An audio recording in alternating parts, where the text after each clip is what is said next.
आज 14 फरवरी बुधवार के दिन गणधरवाद की क्लास है और छठे गणधर व्यक्त स्वामी का विषय चल रहा है। व्यक्त स्वामी का मुख्य प्रश्न उनके मत के हिसाब से यही है, इतना ही है कि आत्मा कर्म से बंध भी नहीं सकती है और छुटकारा भी नहीं हो सकता है। ये इनकी बात मुख्य है, ये पकड़ के बैठे। तो यहाँ साथ साथ में आपको जो है अद्वैत मत क्या कह रहा है और जैन मत क्या कह रहा है। सिद्धांत आत्मा के विषय का ही है, लेकिन अलग अलग मान्यताएं किस तरह से कैसे बैठाई है वो आपको समझना है। अद्वैतवादी ने मूलभूत आत्मा को द्रव्य के रूप में माना कि नहीं, और द्रव्य के रूप में मानो तो द्रव्य किसको कहते हैं? द्रव्य होने के लिए अनिवार्यता किस प्रकार की है, आ जाएगा ख्याल में? बोलिए नीति बहन जी, क्या ख्याल आएगा? प्रदेश, अखंड प्रदेशों का पिंड, वेरी वही गुड, द्रव्य। बहुत अच्छा, आपको फर्स्ट प्राइज आया।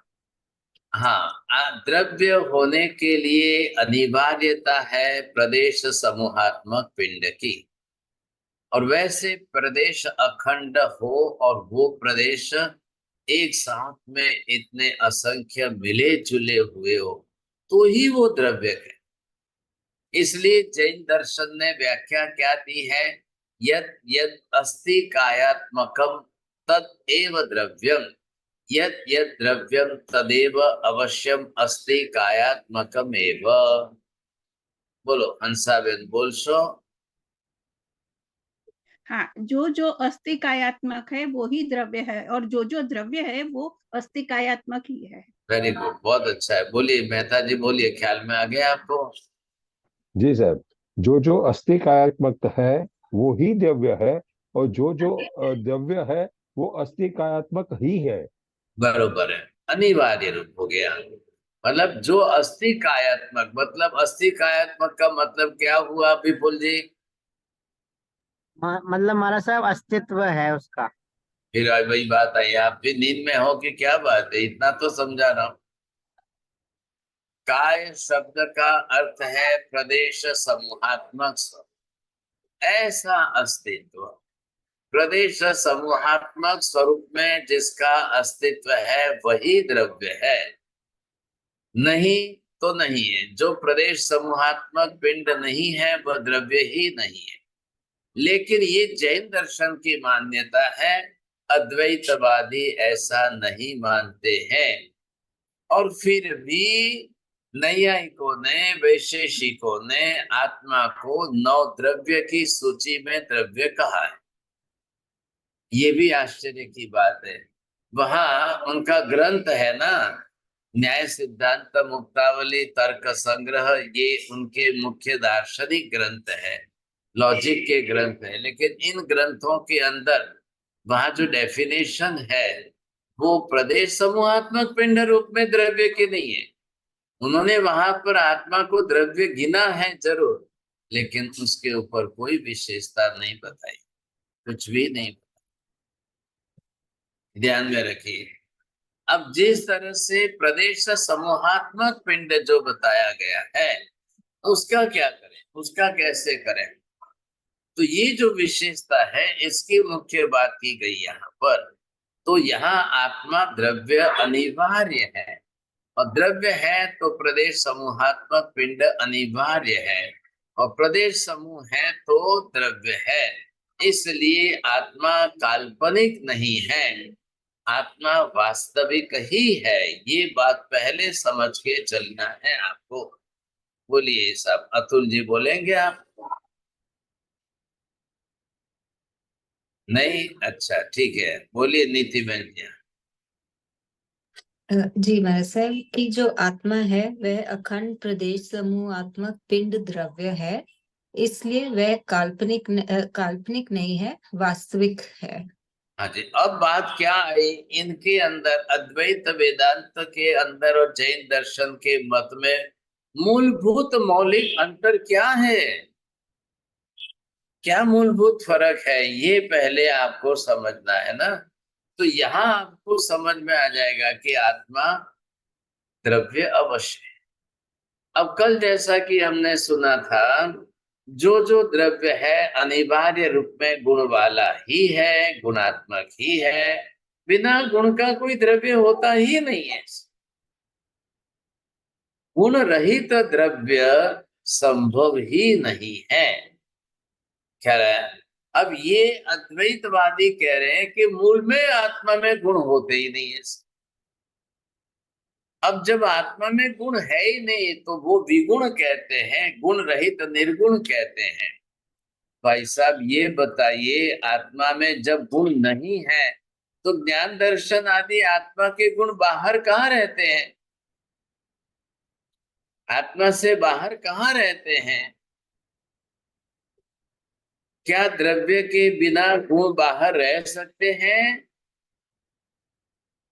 क्या बाद में गुण आत्मा में आ सकते हैं? बहुत बड़ी समस्या है भाई साहब, ध्यान से सुनना, ध्यान से समझना। ये this is not the angle of criticise, लेकिन ये है कि किसकी क्या रियलिटी है, किस दर्शन ने, किस मत ने अपने तरीके से क्या माना है, कैसा माना है, ये उनकी बात। कल आप ये मत बोलिए, इधर उधर की बातें मत करिए। क्या है रियलिटी, क्या है भाई, उन्होंने जो माना है वो तो कहना ही पड़ेगा। ये उनका अपना मत है, ये उनकी अपनी मान्यता है, ये नहीं कहेंगे तो व्यवहार कैसे होगा भाई, बात ही नहीं बनेगी यार। उनके मत को तो हम नहीं बदल सकते है ना। उन्होंने आत्मा को विगुण निर्गुण माना है और जैन दर्शन साफ मना कर है कि ये तो संभव ही नहीं है भाई साहब। चलो आप वह कह रहे हो तो आपकी बात एक बार समझे, लेकिन आत्मा को छोड़कर ज्ञान दर्शन चारित्र आदि बाहर रहेंगे कहाँ? तो ये तो क्या कह रहे हैं, जरा ध्यान से समझिए, ये कह रहे हैं कि आत्मा के सिवाय अन्य तो कोई द्रव्य ही नहीं है, एक ही तो आत्मद्रव्य है,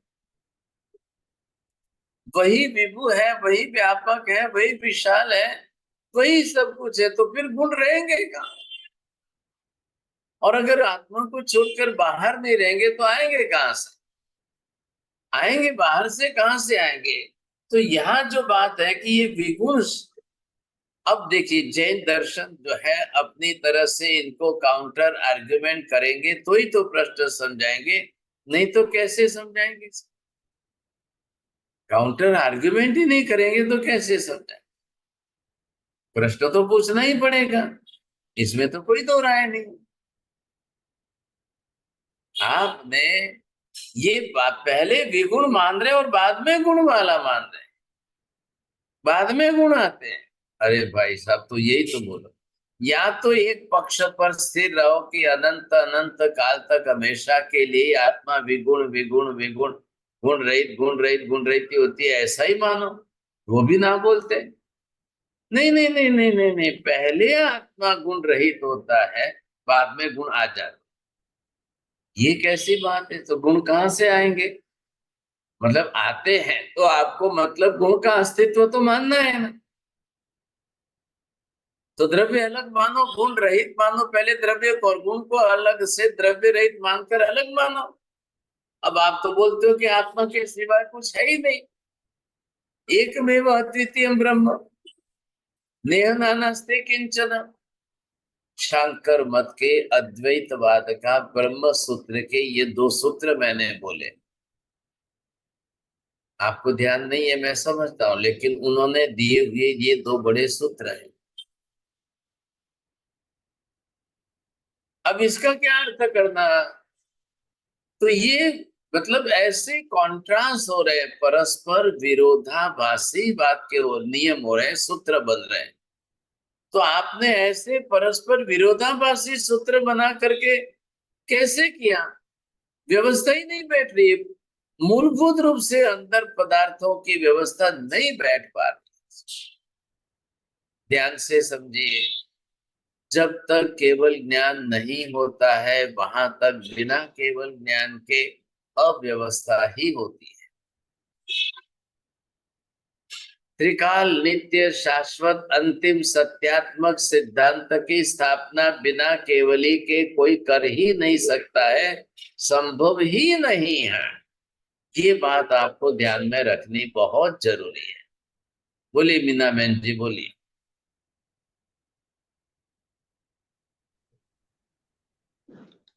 Trikal Nitya Shashwat, uh, the statement has to be there, otherwise it's not the truth, or it's not the ultimate truth. हाँ जी। अब चलिए, ये जो बात अगर समझ में आ जाए सबको तो बात ही अलग है। लेकिन अपने अपने तरीके से जो पकड़ रखा है, जैसा पकड़ रखा है वही चला रहे। ये पकड़ रखना, मैंने जो शब्द का प्रयोग किया, इसी का अर्थ है अभिनिवेशिक भाव। ये है अभिनिवेशिक भाव। लोग ऐसा पकड़ के रख लेते हैं, ऐसी पकड़ मजबूत बना लेते हैं। अब क्या करना बताइए, कैसे करना? वो बात बदलने को ही तैयार नहीं। तो यहां पर ये जो है, इन्होंने विगुण माना है, जैन दर्शन में सगुण है। जैन दर्शन ने तो परमानेंट शाश्वत सिद्धांत ही बना दिया। मात्र आत्मा की बात ही नहीं है, जो भी द्रव्य है वे सभी अपने आप में सगुण ही है। Whatever type of the substance, it must be with their virtues and the properties. Without the properties, there may not be any other substance. बोलिए आचलिए जी, ध्यान में आ गया? तो यहाँ पर, हाँ बोलिए, ठीक है। व्यवस्था जो है, ये शास्त्र सिद्धांत की जो व्यवस्था जिस प्रकार की है उसका ध्यान में लो। अब यहाँ पर ये तो बात हो गई, लेकिन क्या सगुण होना या विगुण होना, या विगुण होने का कारण विभु बनता है? जो विभु हो वही विगुण हो सकता है, जो विभु न हो वो विगुण हो ही नहीं सकता है। या यही शब्द इसके लिए लगाए तो जैन दर्शन के लिए विभु का मतलब व्यापक। इधर देखिए, इन्होंने जो है विभु माना है, और जैन धर्म में शब्द का प्रयोग है प्रभु। हम विभु शब्द का प्रयोग नहीं करते हैं, हम विभु शब्द की जगह पर प्रभु शब्द का प्रयोग। परमेश्वर को, परमात्मा को प्रभु शब्द का क्यों कहा है? प्रभु शब्द का क्या अर्थ क्या है? प्रकृष्ट भाव वाले जो है, उत्कृष्ट ज्ञान दर्शन आदि गुणों वाले जो हैं वो प्रभु हैं। अब इन्होंने तो बात ही अलग कर दी सर। लेकिन कल जो हम विचार कर रहे थे उस बात को लेकर के आपको समझना है। तो उसमें कार्य कारण भाव बैठा के विचार विमर्श चल रहा था। क्या विगुण होने के लिए विभु होना जरूरी है? क्या विभु होने के लिए विगुण बनना जरूरी है? क्या जो विगुण होता है वही विभु होता है? क्या जब विभु होता है वही विगुण होता है? बोलिए, चार मत है साहब, चौड़िया जी बोलिए। क्या विगुण होने के लिए विभु होना जरूरी है? क्या विभु होने के लिए विगुण होना जरूरी है? क्या जो विगुण होता है वो विभु नहीं होता है, और जो विगुण होता है वो विभु भी होता है? बहुत अच्छा। देखिए, ये बात पहले आप इसको समझ लो। तो ये क्या कहना क्या चाहते हैं? अब इनके इस बात के आधार पर आपको ये, अब यहां पर ये कह रहे हैं, इधर देखिए, इनका विभु शब्द का तात्पर्य कितना है वो आपको बता रहा हूं। इन्होंने अपनी तरफ से ये जो है, अब ये क्या माना है इन्होंने? आकाशमन।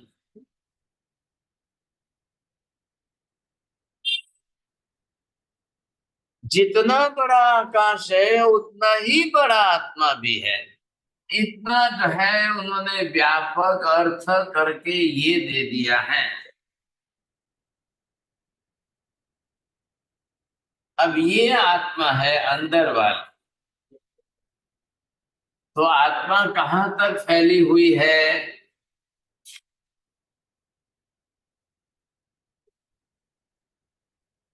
जहां तक आकाश फैला हुआ है। हाँ, अब ये आत्मा है। अब आत्मा को इन्होंने नाम दे दिया विभु। अब विभु शब्द का अर्थ करके व्याख्या बता रहे हो, सर्वव्यापी, सर्व प्रदेश व्यापी। प्रदेश शब्द किसका वाची है? और यहाँ पर आकाश किसका है? ध्यान में समझिए सब मेहता जी। सबसे पहला तो उनके वदतो व्याघात इसको बोलते हैं कि आपके सिद्धांत का भंग हो गया। आपने आत्मा के सिवाय अन्य किसी द्रव्य का अस्तित्व स्वीकारा ही नहीं है, तो फिर आकाश कहां से आए? आप आत्मा को विभु बोलते हो, जितना बड़ा आकाश है उतनी बड़ी आत्मा है। तो आपके मत में पहली बात ये करिए, दो द्रव्य आए कि नहीं आए? एक द्रव्य के अस्तित्व को ही मानने के कारण आपने अपने मत का नाम अद्वैतवाद रखा है। तो यहाँ पर पहला ही आपका जो है अद्वैतवाद कहाँ टिका? हो गया ना द्वैतवाद। या फिर आप ऐसा बोलिए आत्मा और आकाश एक ही है, तो फिर आप उसको बोलिए। तो फिर आत्मा अलग नहीं और आकाश अलग नहीं है, आकाश और आत्मा एक ही बोलना है, तो दोनों पर्यायवाची नाम है क्या? हाँ जी, मैं क्या समझा रहा हूँ कोशिश करिए समझने की। जैन साहब बोलिए, ध्यान से बोलिए। दोनों पर्यायवाची पद नहीं है। महाराज हाँ। साहब, आप कह रहे हैं कि आत्मा और आकाश एक ही है, क्या पर्यायवाची शब्द हैं या अलग अलग है? आकाश न माने तो क्या आपत्ति आती है और आकाश माने तो क्या आपत्ति आती है? बोलिए जय मेहता जी, बोलिए। अगर आकाश मान ले जाए तो अद्वैतवाद वहीं से खत्म हो जाता है, क्योंकि अद्वैतवाद लेके बैठे तो आकाश नहीं हो सकता है। और अगर आकाश माने और साथ में आत्मा नहीं, आकाश न माने तो आकाश न माने तो आत्मा सर्व आकाशव्यापी है, ऐसा नहीं कह सकते हैं। हाँ, ये अर्थ नहीं हो सकता है। फिर तो विभू शब्द ही नहीं आए। अगर आकाश नहीं मानते हो तो विभू शब्द ही नहीं आएगा, क्योंकि आपने विभू शब्द का अर्थ ये किया है कि जो सर्व क्षेत्र व्यापी हो। तो ये क्षेत्र किसका है? कहां से आया? फिर आया कहां से? आकाश के बिना क्षेत्र संभव नहीं है। अब आप कह रहे हो कि आत्मा सर्वव्यापी है। सर्व शब्द किसके लिए लगाया है? बोलिए साहब, सर्व शब्द आपने किसके लिए लगाया? वो आकाश के लिए लगाते हैं। हाँ, अब सर्व शब्द का मतलब क्या है? ध्यान रखिए, जैन धर्म भी सर्व शब्द का प्रयोग करता है, इसलिए सर्वज्ञ, सर्वदर्शी हमने भी किया है, लेकिन वो अर्थ नहीं किया है। केवल ज्ञान, केवल दर्शन, सर्व मतलब समस्त प्रदेश द्रव्यों के साथ जुड़ता है, सर्व द्रव्यों का दर्शन ज्ञान कराता है, इसलिए केवल ज्ञान केवल दर्शन को सर्वदर्शी सर्वज्ञ कहते हैं। तो वो बात तो अलग हो गई। अब इनका नियम यहाँ टूट रहा है। आप क्या कोशिश करेंगे? समझने की कोशिश करना। सब केवल ज्ञानी का सिद्धांत और बिना केवल ज्ञानी के सिद्धांत में कितना आसमान जमीन का अंतर है। जिसको हम अंतिम सत्य कहते हैं वो कहाँ मिल रहा है?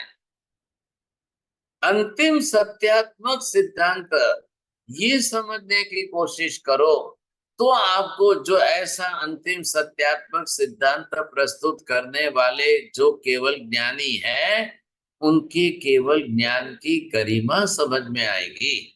वो जरूरी है, तब जाकर के आपके सम्यक दर्शन में एकाएक उछाल आएगा।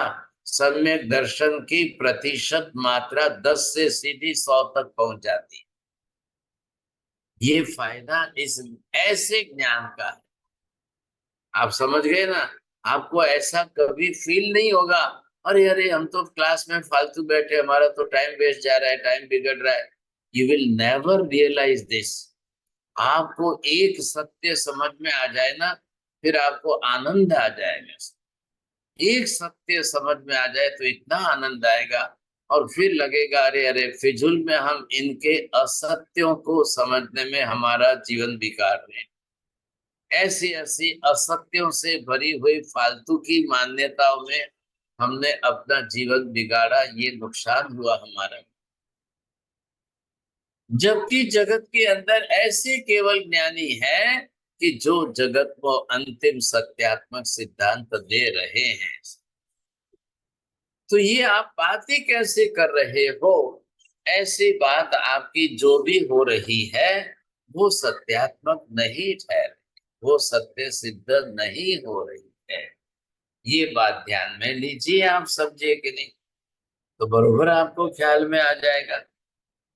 हमें ये समझना है ना यहाँ पर, तो ये हम समझ रहे हैं। तो पहली बात, विभू कहने कि नहीं कहना, लेकिन विभू कहने के लिए क्या विगुण होना जरूरी है? जो विगुण है, गुण रहित है, वही जो है विभू है। तो फिर आकाश कैसा द्रव्य है? आकाश का कोई गुण होता है कि नहीं होता है? बताइए आप। आकाश गुण रहित है कि गुण सहित है? महावीर ने तो कहीं भी गलती नहीं की। महावीर ने द्रव्य, चाहे जीव द्रव्य हो चाहे अजीव द्रव्य हो, चाहे जड़ द्रव्य हो चाहे पुद्गल द्रव्य हो चाहे चेतन द्रव्य हो, कोई भी, जो भी कोई द्रव्य हो, निश्चित गुणवान ही है। उन्होंने तो अल्टीमेट नियम ही दे दिया कि बिना गुण का द्रव्य ही नहीं होता। ये बात निश्चित हो गई, बिना गुण का द्रव्य ही नहीं होता और बिना द्रव्य का गुण ही नहीं होता है। ये बात ही स्पष्ट हो गई, तो फिर सवाल ही नहीं खड़ा होता है। अब ऐसी स्थिति के अंदर गुण तो अनिवार्य है, बिना गुण का द्रव्य नहीं हो, लेकिन गुण होने से विभू होना जरूरी नहीं है। और अगर विभू न हो तो गुण नष्ट हो जाए, गुण चले जाए, गुण रहे नहीं। क्यों भाई साहब, गुण के साथ और विभू पने के साथ ऐसा क्या नियम है? आ रही है बात समझ में? आ रही है? जैन साहब बोलिए। महाराज साहब, आपने कहा कि द्रव्य गुण सहित ही होता है। अब ये जो है गुण और विभू, ये आपस में कैसे कोरिलेट हो रहे हैं? आचार्य जी बोलिए, आप क्या लॉजिक दिया है? क्या विगुण हो तो, और क्या विगुण न हो तो? क्या विभू न हो तो विगुण, और विभू हो तो विगुण, क्या मतलब हुआ? विभू न हो तो क्या गुण चले जाएंगे? जैन दर्शन के अंदर आत्मा को विभू नहीं माना है। कैसा माना है? बोलो अंसा बहन, कैसा माना है? गुण सहित माना है। विभू न माना हो तो कैसा माना है?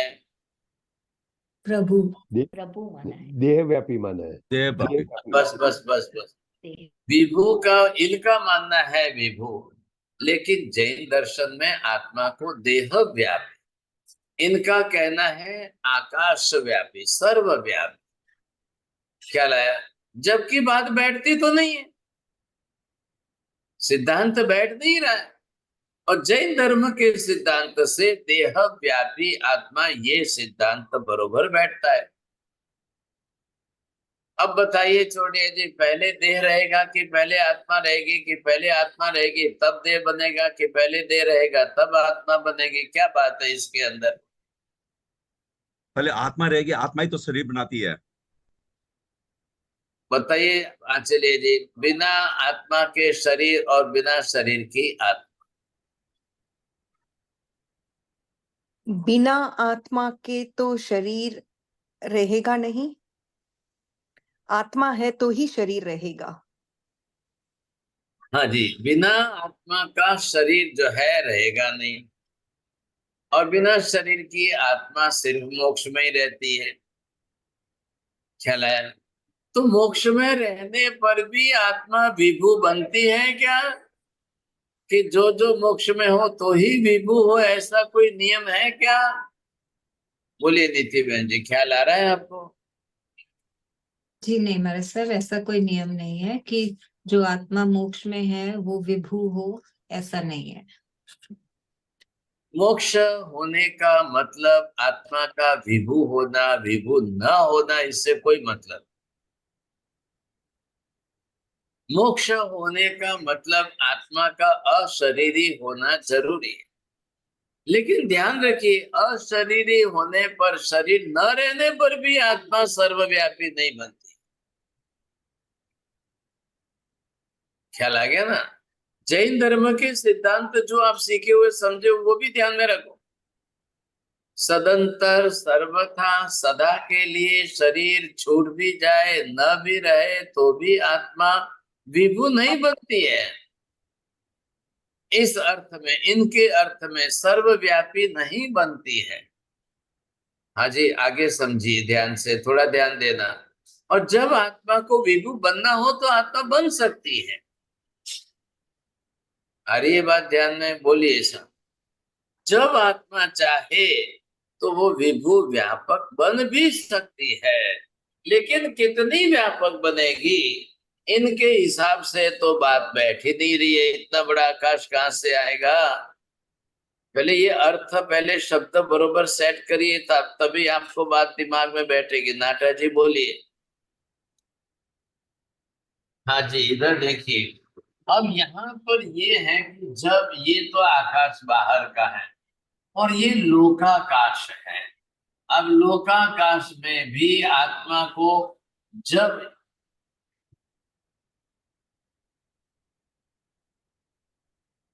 एक आत्मा जब चाहे तो वो अपने आत्मा प्रदेशों को फैला करके पूरे लोक व्यापी बन सकती है।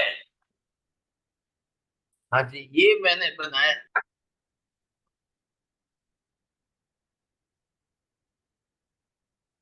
एक आत्मा, और एक आत्मा यदि अपने प्रदेशों को फैला दे तो पूरे लोकाकाश व्यापी। उनके शब्द क्या है? उनका आकाश व्यापी। उन्होंने, अद्वैतवादियों ने आकाश के दो विभाग नहीं किए हैं। लोकाकाश, अलोकाकाश उनकी टर्मिनोलॉजी में शब्द ही नहीं है।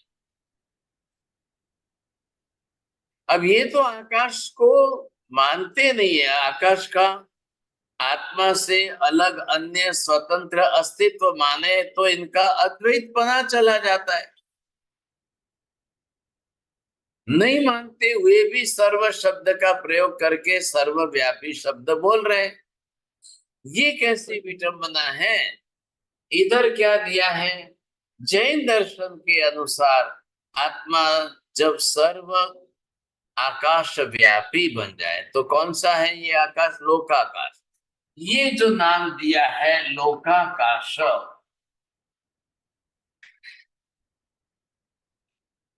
क्यों नाम दिया है?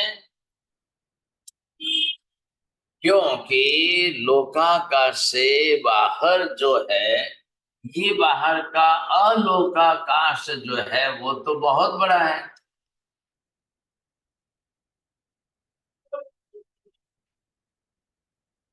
अब ये अलोकाकाश अनंत गुना बड़ा, इतना अनंत है, इतना अनंत है, ख्याल आया कि नहीं?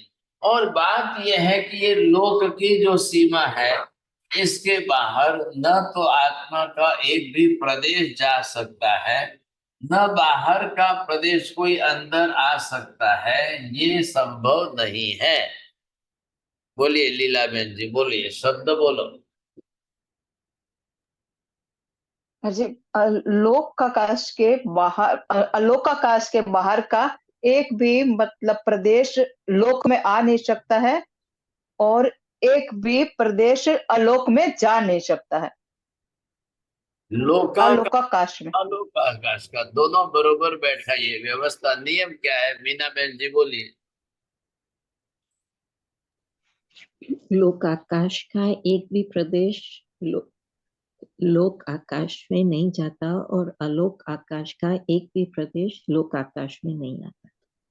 हाँ, अब देखिए पहली बात तो ये है, अलोकाकाश में अलोकाकाश से लोकाकाश में आने जैसा कुछ बचा है, कुछ है क्या? मेहता जी बोलते जाओ, जो समझे वो नहीं जल्दी नहीं नहीं बोलना बस। जी नहीं, ऐसा कोई बचा ही नहीं है कुछ। उस पर क्या- अलोक में not a single atom, Alok में इतना बड़ा अनंत आलोक है, लेकिन वहां कोई परमाणु तो है ही नहीं, एक भी परमाणु नहीं है। तो अलोकाकाश में से लोकाकाश में आने का प्रश्न खड़ा ही नहीं है। जैन दर्शन के सिद्धांत से अलोकाकाश के अपने आकाश प्रदेश है। ध्यान दीजिए, ये जो है ये सब क्या है, ये सब प्रदेश है। तो अलोकाकाश के ये सब प्रदेश तो अनंत है, लेकिन प्रदेश तो खंडित होते नहीं है, अलग होते नहीं है। अलोकाकाश में से एक भी प्रदेश तो लोकाकाश में आ ही नहीं सकता है। आकाश के प्रदेश को कोई गति नहीं है। आकाश के प्रदेश विभाजित भी नहीं होते, खंडित भी नहीं होते, उनके अंदर लोक में आने का प्रश्न ही नहीं खड़ा होता है।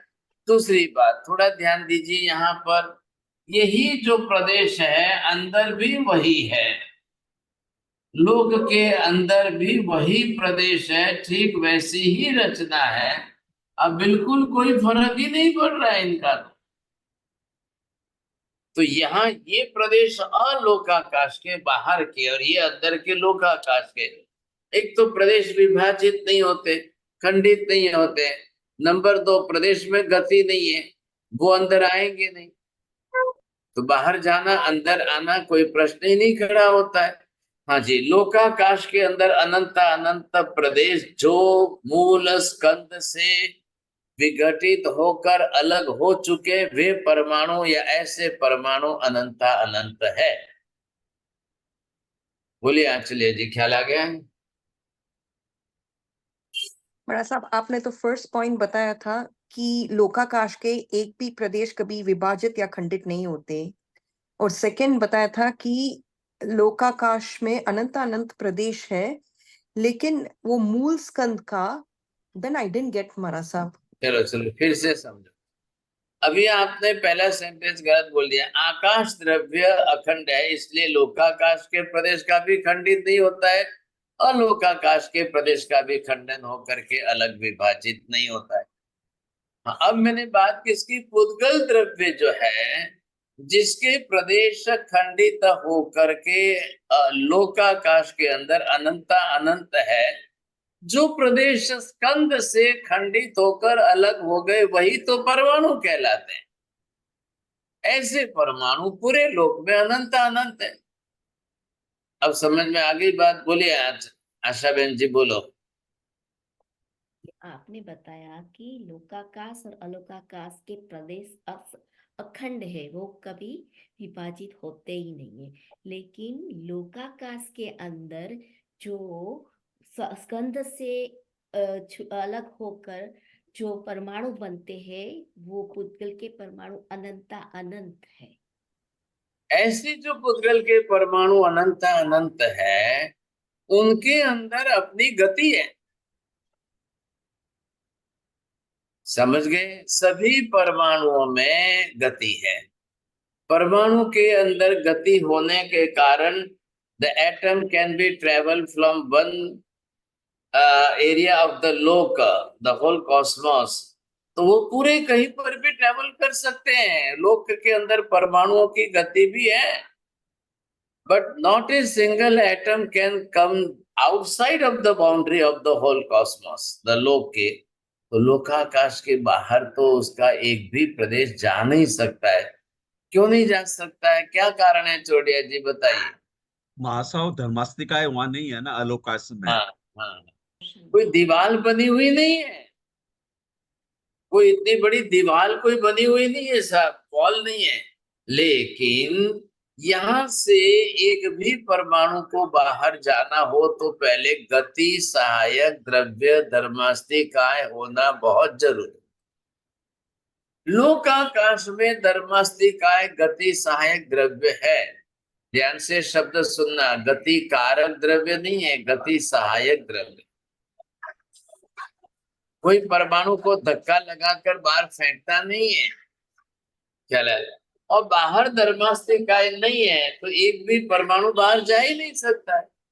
बात इतनी सी है, उसके बाहर जाने का प्रश्न ही नहीं है। अब रही बात किसकी, जो स्कंद से खंडित होकर अलग हुआ उसी को परमाणु कहते हैं। ऐसी व्यवस्था सिर्फ पुद्गल द्रव्य में ही है। आकाश धर्मास्तिकाय अधर्मास्तिकाय आत्मा के प्रदेश अनंता अनंत काल में एक भी कभी खंडित होते ही नहीं है, विघटित होते ही नहीं है सब। बोलो हंसाबेन बोलो। हाँ, एक ही द्रव्य ऐसा है कि जिसके स्कंद खंडित होकर परमाणु बनते हैं और अलग होते हैं, लेकिन दूसरा कोई भी ऐसा कोई भी द्रव्य नहीं है जिसका परमाणु, जिसका प्रदेश खंडित होता है और अलग होता है।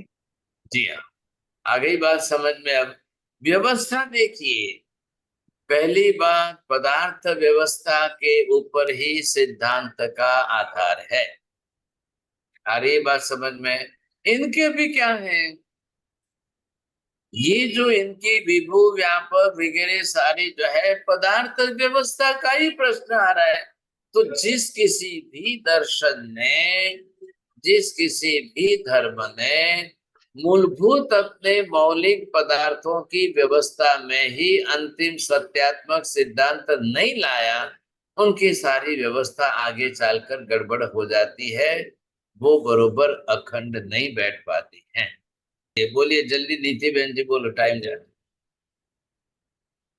जी महाराज साहब, कि जिस भी धर्म ने अपने मौलिक मूल द्रव्यों के व्यवस्था के लिए अंतिम सत्यात्मक सिद्धांत नहीं अपनाए हैं तो उनकी अव्यवस्था रहती है।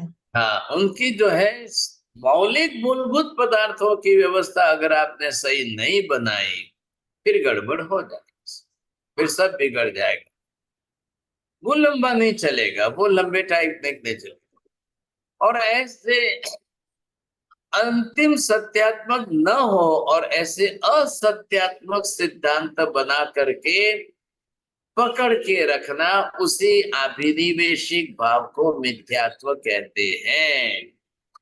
अब बोलिए मीना बहन जी, बोलेंगे आप?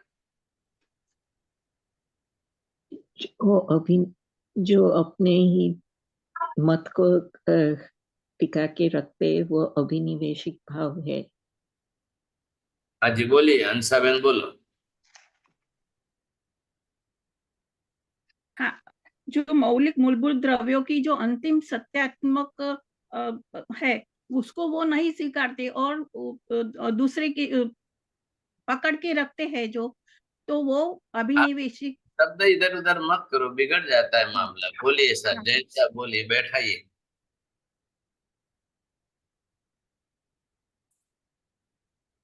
चलिए चोरडिया जी बोलिए। नहीं बैठता तो मना करो, नहीं जमता है तो मना करो। मौलिक मूलभूत जो पदार्थ की व्यवस्था जो सिद्धांत है, उसको यदि जो उसको जिसकी ध्यान में नहीं रखे, उसके विपरीत जो पकड़ के रखता है वो अभिनिवेशिक भाव है। चलो चलिए जी, और शब्द जो है वो सही जोड़िए। आपने बताया था कि मौलिक जो मूलभूत पदार्थ की सिद्धांत है, जो अंतिम सत्य है, उसके विपरीत असत्यात्मक सिद्धांत को पकड़ कर रखना, उसको अभिनिवेशिक मिथ्यात्व कहते हैं। हाँ, वो अभिनिवेशिक भाव जो है ना, वो पकड़, वो मिथ्यात्व बन रही। अरे ये बात समझ में आपको? अब आपने बहुत अच्छी तरह से लंबे टाइम तक ग्रंथि भेद और ये सब चीजें समझी हुई है, ये टर्मिनोलॉजी भूलिए मत, खाली वाक्य रचना सेट करने की कोशिश करो।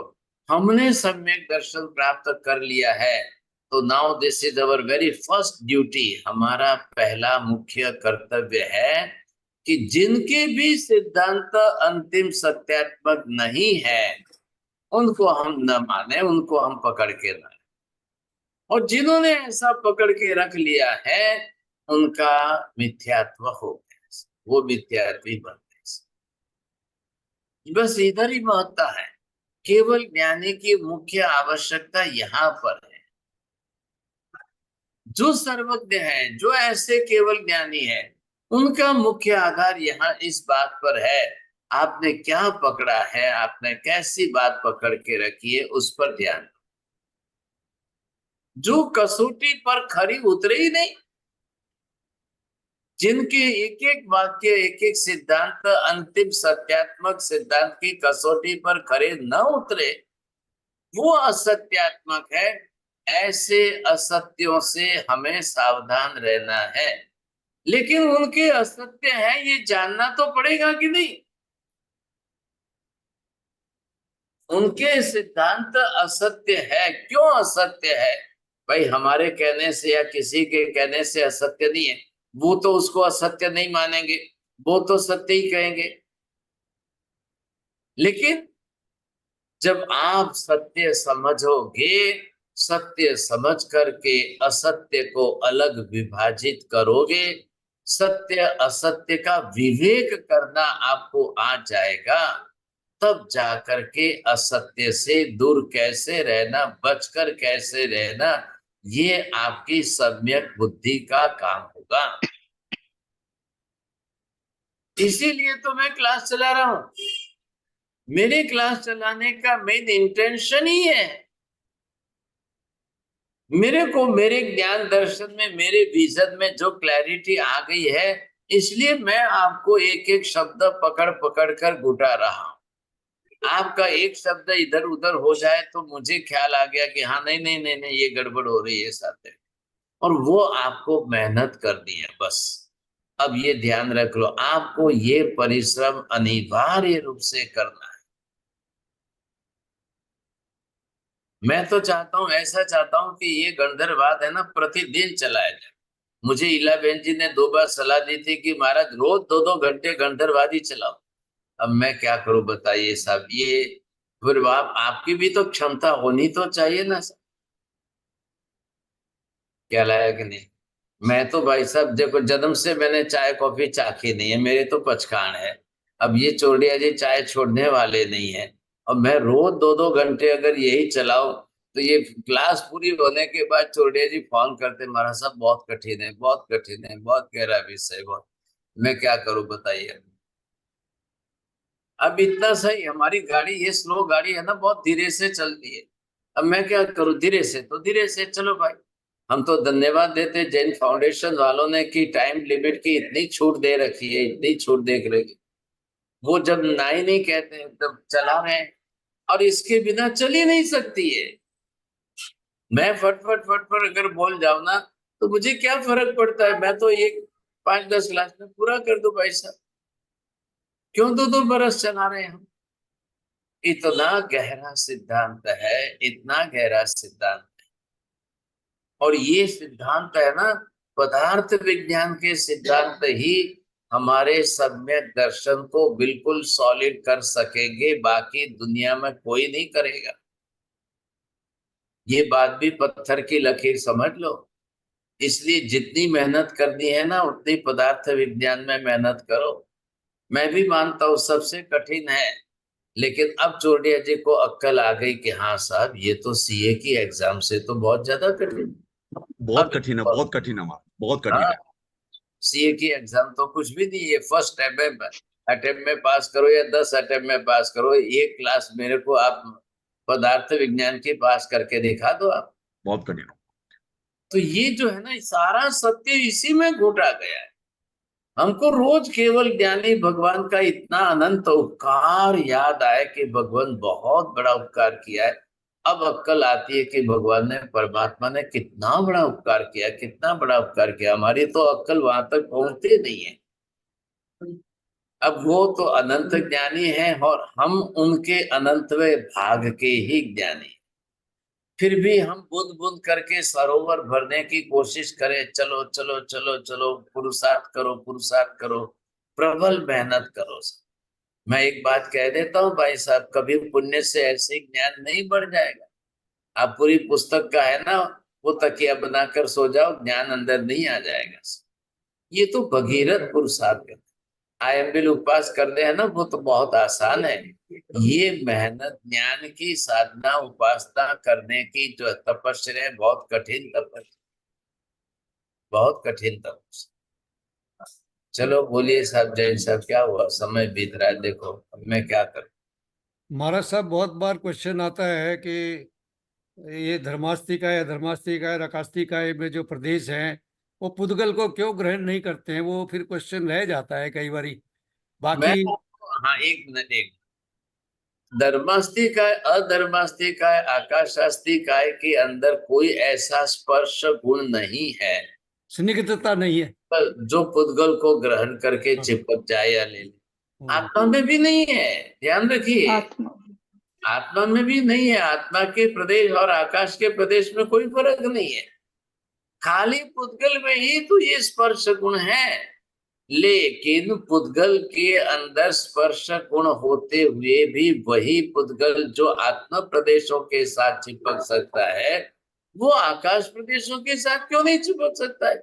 वो धर्मास्तिकाय, धर्मास्तिकाय के साथ क्यों नहीं चिपक सकता है? ये अभी 1 महीने बाद आने वाली है केमिस्ट्री का विषय। आपने आज पहले उठा लिया। नहीं, अभी पहले तो भी हम की बात कर रहे हैं ना, प्रदेश के विभू और विभू की बात भी। ठीक है महाराज साहब। हाँ जी, आएगी ये तो केमिस्ट्री आने ही वाली है। इसी में है, छठे गणधर के विषय में है। लेकिन वो क्या है, स्टेप बाय स्टेप चलते हैं, धीरे धीरे विषय आगे बढ़ेगा तब आएगी। अभी पहले इनके मंडित स्वामी अपने जो सिद्धांत के शब्द लेकर आए, पहले मैं ताला खोलूं तो आप हॉल में अंदर जाओगे। अब मैं पहले ताला ही नहीं खोलूं, इनके शब्द क्या है, इनकी वोकेबुलरी के, इनकी टर्मिनोलॉजी के शब्द ही आप नहीं समझोगे तो आप इनके विषय को भी नहीं समझ पाओगे। आज मैं आपको ये कहना चाहता हूं, हमारे यहाँ कई लोग जो है, मतलब हमारे साधु संतों में से कई लोग जो है मंडित स्वामी के प्रश्न को, शंका को समझ ही नहीं पा रहे कि क्या कह रहे हैं, क्यों इनको शंका हुई। कईयों को पूछने जाओ तो जब बैकग्राउंड मालूम नहीं है, जब अन्य पक्ष उनका मालूम नहीं है, अन्य दर्शनों के मत मालूम नहीं है, तो वो नहीं समझ पाएंगे। नमो हरिहंताणम, नमो सिद्धाणम, नमो हरियाणम, नमो वज्रायणम, नमो लोहे सर्वसावरणम, एसु पंच नमोकारो सर्व पापप्रणाशनम, मंगलाणं च सर्वेसिं परमं हवै मंगलम्। मंगलम भगवान वीरो, मंगलम गौतम प्रभु, मंगलम स्थूलिभद्राद्या जैन धर्मोस्तु मंगलम। चत्तारि मंगलम, हरिहंता मंगलम, सिद्धा मंगलम, साहु मंगलम, केवली पन्नतो धम्मो मंगलम। चत्तारि लोकोत्तम, हरिहंता लोकोत्तम, सिद्धा लोकोत्तम, साहु लोकोत्तम, केवली पन्नतो धम्मो लोकोत्तम।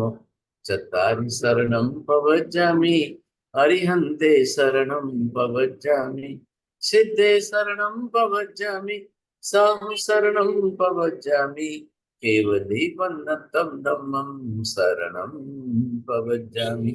सर्वमंगल मांगल्यम, सर्वकल्याण कारणम, प्रधानम सर्वधर्माणां, जैनम जयति शासनम। धर्म लाभ अकाल बहुत आशीर्वाद। अकाल नमस्कार।